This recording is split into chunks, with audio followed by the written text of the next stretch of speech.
Alberta Primetime with Michael Higgins. Welcome to Alberta Primetime. Ahead tonight, our politics panel on the collection of separatist petition signatures south of the border. But first, new political dynamics coming to the legislature. Continuing to point out where the UCP government is not focused on things that Albertans care about is going to be something that we continue to see both from the official opposition, the independent member, and now the new Tory Party member. Yeah, opposition House Leader Christina Gray on working with the newly launched Progressive Tory Party of Alberta, which will land in the legislature for the first time when Airdrie Cochrane MLA Peter Guthrie returns to his seat with the start of the next sitting. And the leader of the new Progressive Tory Party of Alberta joins us now. Mr. Peter Guthrie, good to see you again, sir. Welcome back. Hi, Michael. Good to see you. All right. You're heading into this next sitting under a whole new banner. How would you define the Tory Party identity? Well, right now we have actually on both sides, you have populist parties that exist right now. In current government right now, we have a populist separatist government that thrives more on division and control rather than providing stable, competent leadership.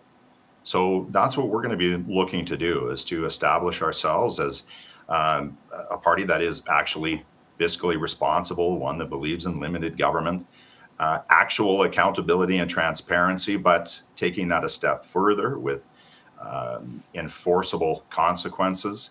And I think foundationally, too, it's that we believe in Alberta remaining a strong part of Canada. And I think something that's really missing from this government is that piece about a socially reliable government, one that is respectful, compassionate, professional. So I think those are the elements that we'll be focused on as we head into our first session as the Tory Party. Yeah, and you've said this is a party for those who feel politically homeless in Alberta, and that could be a pretty broad spectrum. How do you fit all those ideologies under one umbrella? Well, we're hearing a lot of that. That's probably one of the number one things that we hear is, one, I don't have a political home. And then number two is, what has happened to normal, stable, boring government that is governing for the needs of the people versus trying to just be disruptive and conflict oriented. And that rise of populism over the last 15 years has really done that. And it works especially well in two-party systems where you can drive a wedge and you can create emotion and drive people to make decisions and to the ballot box based upon that level of emotion. What we're going to be there doing is trying to bring about some professionalism and analyzing, using logic, reason, data, analysis, expert opinion in order to formulate our policies and platforms as we move ahead. Okay, we heard opposition House Leader Christina Gray a moment ago. What approach do you plan to take in maybe potentially collaborating with the NDP? When I started in politics, I got in at the age of 50 years old. I was somebody who had experience as an engineer, farming and ranching, small business. When I entered politics, I actually thought that behind the scenes parties did work together. I thought that was okay. You have the show, the theater that you have in question period, but that they actually did work together. And I think that that's something that is seriously missing from politics today. There's got to be ideas that both sides bring to the table that are important for Albertans and effective for Albertans. And we should be working together and collaborating to try to introduce those. So I would see a little bit more of that start to happen.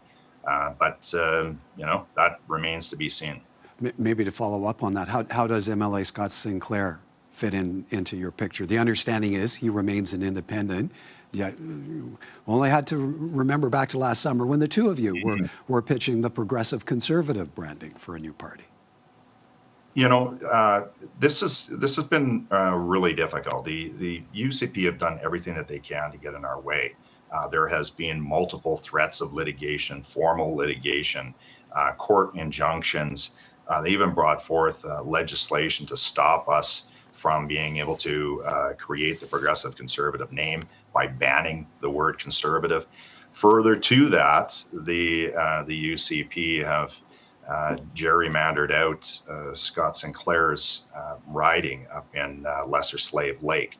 So I think, Scott is trying to deal with all of those things. We still do have a court case over our heads.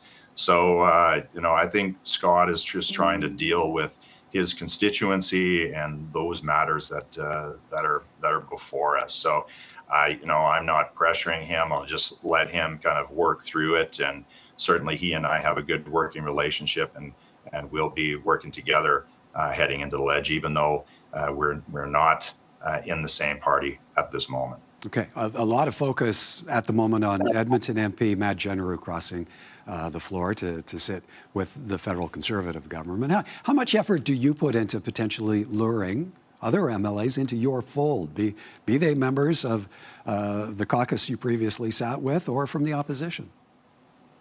That decision is very personal to the MLA themselves, and I think that there needs to be a realization from those MLAs as to the side that they are on, the side that they're choosing. And I know some of my former colleagues, as an example, they have a lot of the same information before them that I do, and I know that it's causing them consternation because I've heard directly from some and indirectly from others. So I wouldn't count that out from happening, but I'm not spending a lot of time on that.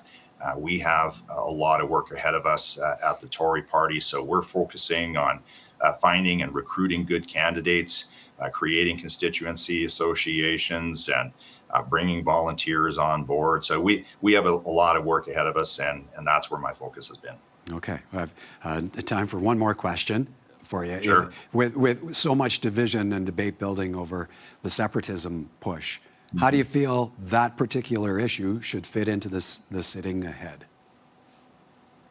Well, I think this is going to be a key. I believe in as Alberta should be remaining a strong part of Canada, and we should be advocating with all of our might to do that. But it should be done with Alberta leading through collaboration. I'm somebody who's traveled across this country and around the globe, and I have a lot of respect for our country. My son serves in the Canadian military.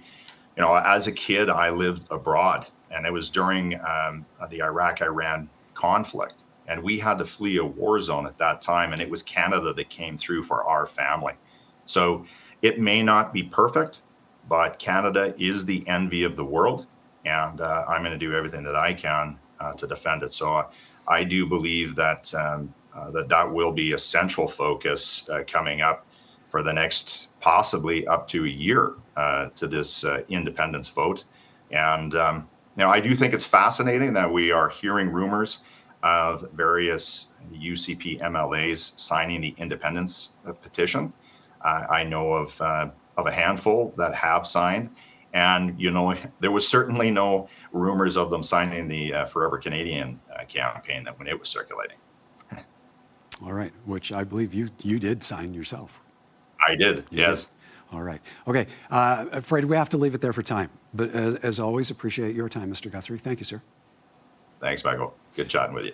Peter Guthrie, leader of the new Progressive Tory Party of Alberta.